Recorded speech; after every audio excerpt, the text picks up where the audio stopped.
اعوذ باللہ من الشیطان الرجیم، بسم اللہ الرحمن الرحیم۔ اسلامک تھیم کے پیارے سامعین اور ناظرین، میری طرف سے السلام علیکم ورحمۃ اللہ وبرکاتہ۔ اسلامک تھیم چینل کو جس نے ابھی تک سبسکرائب نہیں کیا تو پلیز اس کو سبسکرائب کریں تاکہ ہر نئی آنے والی ویڈیو کا نوٹیفیکیشن بآسانی آپ تک پہنچ سکے۔ یہ کہانی بہت ہی دلچسپ ہے جو یقیناً آپ کو پسند آئے گی۔ محمد علیم نظامی کسی جگہ پر دو بوڑھے آدمی رہتے تھے۔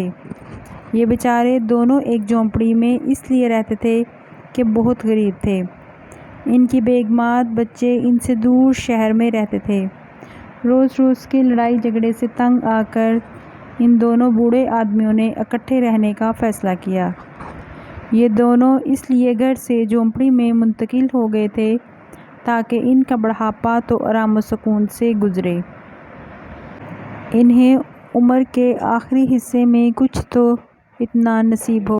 یہ دونوں بوڑھے آدمی اس لیے بھی کوئی کام نہیں کرتے تھے کیونکہ اس بڑھاپے میں اتنی سخت اور ہمت نہیں رکھتے تھے۔ ایک دفعہ خدا کا کرنا ایسا ہوا کہ ان کی جگہ کے قریب مسجد سے یہ اعلان ہوا کہ کسی ماں باپ کا بچہ گم ہو گیا ہے اور جو کوئی اسے ڈھونڈ کر لائے گا اسے 50,000 بطور انعام دیا جائے گا۔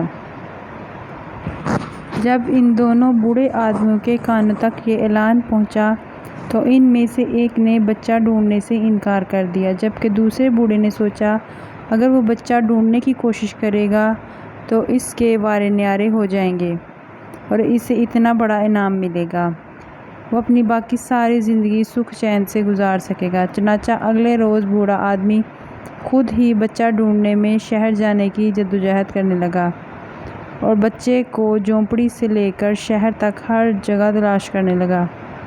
اسی دوران دوسرا بوڑھا آدمی جھونپڑی میں ہی رہا۔ وہ سوچنے لگا اگر اس کا دوسرا دوست بوڑھا آدمی اپنی کوشش میں کامیاب ہو گیا تو وہ اپنا نیا گھر بسا لے گا، مگر اسے ناکامی سے دوچار ہونا پڑے گا۔ دوسرا آدمی صبح سے لے کر شام تک بچے کو ڈھونڈنے میں لگا رہا اور بالآخر وہ اپنی کوششوں میں کامیاب ہو گیا اور بچہ اسے مل گیا۔ وہ خوشی سے سرشار ہوا اور اس نے بچے کو گود لیا اور واپس اپنی جھونپڑی میں آ کر بچہ ماں باپ کے حوالے کیا۔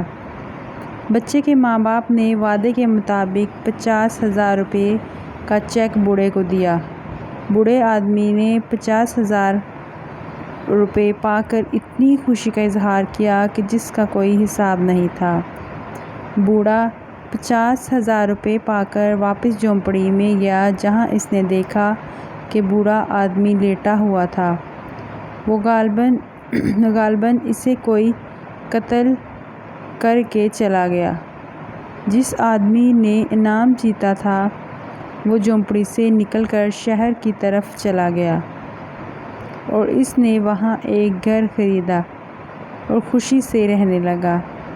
بچوں، اسی طرح اس نے محنت کی جس کی وجہ سے اپنی زندگی آسان بنا لی۔ ہمیں بھی ہمیشہ کام کرنا چاہیے اور محنت کا ایک نہ ایک دن پھل ضرور ملتا ہے اور ہمیں ہاتھ پر ہاتھ دھر کر نہیں بیٹھنا چاہیے۔ محنت کا پھل میٹھا ہوتا ہے اور ہر انسان کو محنت کرنی چاہیے۔